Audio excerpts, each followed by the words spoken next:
dire quoi? Le retour, par exemple, au bout de 25 ans de vie, quand on voit que Charlotte, par exemple, revient à la fin, qu'elle prend une décision, qu'elle revient s'asseoir à table avec son mari en face, il n'y a pas d'échange de mots, c'est un moment qui est assez fort. Voilà, c'est un film qui tourne tout autour de la famille, tout autour des valeurs, tout autour de l'amour. Voilà, est-ce que comment ça Je peux pas me dire je fais un film pour délivrer un message. Je raconte une histoire qui me touche. J'espère qu'elle va toucher les gens. J'espère que les gens vont se reconnaître comme moi je me reconnais dans cette histoire. Après, même si on vit tous les mêmes choses dans nos histoires d'amour, dans nos histoires familiales, globalement, quand même, on vit un peu les mêmes choses. Mais chaque personne, à chaque moment de la vie, on prend des décisions, on fait des choix différents. Moi, j'encourage pas forcément les femmes à revenir. Hein. Bien sûr, bien sûr. Ni les hommes d'ailleurs, je sais pas. Les gens font comme ils veulent, comme ils peuvent, comme ils sentent. À la fois, on vit les mêmes tourments, mais chaque histoire est particulière. Donc moi, j'ai pas de message j'ai pas de message à délivrer. Et ensuite, c'est parce que j'ai fait une longue thérapie que j'ai pu faire ce film. C'est plutôt dans ce sens-là, quoi. Voilà. On a l'impression quand même que les choses les plus importantes se disent justement dans ces moments où il y a très peu de mots, où il y a des gestes, parfois, quand il enlace ses enfants, et que ce n'est pas justement les moments des grandes tirades, ça passe plus par des regards et par des silences. Parce qu'à un moment, il n'y a plus de mots. À un moment, c'est aussi, je sais pas, il y en a marre de se dire aussi les choses comme ça, en se disant les choses. Il faut des preuves aussi. Mais en tout cas, cette scène de fin, je vois pas comment ils peuvent s'adresser la parole tout de suite. Tant qu'elle dit pas un mot, elle vient, elle revient, elle s'installe, elle s'assied, elle mange des pâtes, il faudrait lui servir un verre de vin. Pas un mot, pas je m'excuse, mon amour, mon chéri. Rien. Jusqu'à ce qu'elle dise enfin réellement, c'est une façon de lui dire je t'aime, quoi. Et pardon, et voilà. Donc là, le film se termine, évidemment, j'imagine qu'il va l'étrangler, quoi. On les retrouvera dans 15 ans. Voilà. Bonsoir. Je tenais tout d'abord à vous remercier énormément pour ce film qui m'a personnellement mis une grosse claque, car j'ai pu m'identifier auprès des enfants. Donc je suis fils unique, mais en règle générale, j'ai reconnu mes parents, la situation de mes parents, la situation avant.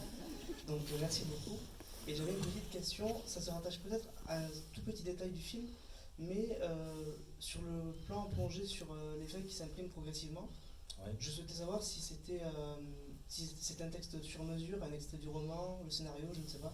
Je crois que c'était le roman. Je crois que c'est le roman qu'on a imprimé. D'ailleurs, je me souviens que l'imprimante, elle ne marchait pas. T'en souviens? On est allé chercher ton imprimante, je crois, au bureau. Mais c'est le roman. En fait, j'ai demandé à l'accessoiriste qui se charge de ça. Il a tapé le roman sur des feuilles, ou en tout cas, il a imprimé le roman. Je ne sais pas comment il a fait, mais j'avais envie que si on pouvait lire, que je ne me rendais pas compte souvent. D'ailleurs, je n'ai jamais fait gaffe, mais oui, il fallait qu'au cas où on puisse reconnaître le texte, qu'on comprenne que c'était le roman, quoi. Merci beaucoup. Il n'y a pas de quoi. Bonjour, monsieur Attal. J'ai trouvé votre film. Alors, vous êtes où? Là, ici, c'est qu'on voit pas. J'ai trouvé votre film très drôle, mais vous faites beaucoup de films drôles. Je trouve que. Vous voyez encore, madame, je suis désolé. Vous ne voyez pas les bons films. Vous avez un humour décalé. Ou alors vous me confondez avec un autre acteur pas rigolo. Non, mais moi je parle de la réalisation. Je trouve que c'est fluide, je trouve très intelligent. Et la lumière de vos films, que ce soit Mon bébé, que ça, Ma femme soit une Mon bébé, c'est pas mon film en revanche. ouais, mais c'est avec. Vous avez joué dedans. Ouais. Et ça aurait pu être un de vos films, parce que je trouve que la comédie vous va très très bien. Et que vous soyez acteur ou réalisateur, le mouvement de caméra est très fluide. Qu'est-ce qui vous fait choisir la lumière dans un film? En fait, avec le chef opérateur, pendant la préparation, on regarde vers quoi on a envie d'aller. On regarde des images, des photos, des peintures, d'autres films, et on définit une lumière ou un genre de lumière qui raconterait l'humeur du film. Les nuits, le jour. Et donc on s'imprègne de beaucoup d'images, et à un moment, il y a des choix qui se définissent comme ça. Là, pour le coup, on avait envie d'une lumière qui nous fasse penser à la Californie pour essayer de se rapprocher un peu du livre, que ce soit pas, voilà, que ce soit une lumière un peu californienne. Donc on a regardé beaucoup d'images de Los Angeles, de Malibu, des films américains des années 70, 80, enfin d'ailleurs même de toutes les époques. Et on a essayé, en tout cas après c'est son travail à lui de se rapprocher de ce qu'on a vu ensemble. La forme de la maison, les vitrées, les bois. Alors la forme, la maison, on a eu beaucoup de choses, beaucoup de chance, mais c'est vrai que j'ai eu la chance de rencontrer la fille de John Fante avant la préparation du film, ou pendant d'ailleurs, et qui m'a donné beaucoup de photos de l'époque, de son enfance, de là où elle vivait, etc.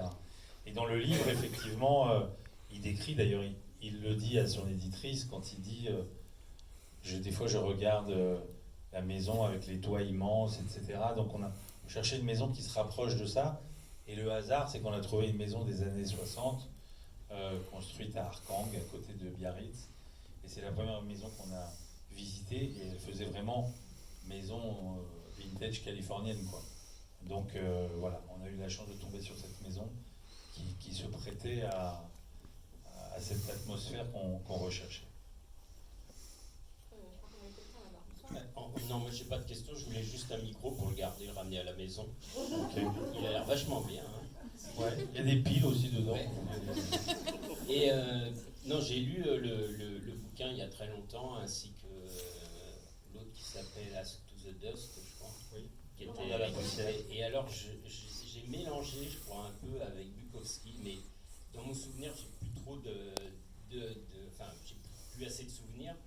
Est-ce qu'il buvait pas comme un trou dans Mon chien stupide, comme Bukowski ou pas? Et est-ce que la fin est la même? Et est-ce qu'il vaut mieux baisser les bras que lever le coude? Enfin... C'était moins alcoolique que Bukowski. C'était quand même un père de famille avec ses enfants qui était à la maison, qui travaillait à la maison, qui était tous les soirs avec ses enfants. D'ailleurs, sa fille m'a raconté que pendant qu'il écrivait Mon chien stupide, tous les soirs, alors qu'il écrivait des pages où il se moquait de ses enfants, tous les soirs à table, il leur lisait ce qu'il écrivait sur eux. Je trouve ça très très drôle.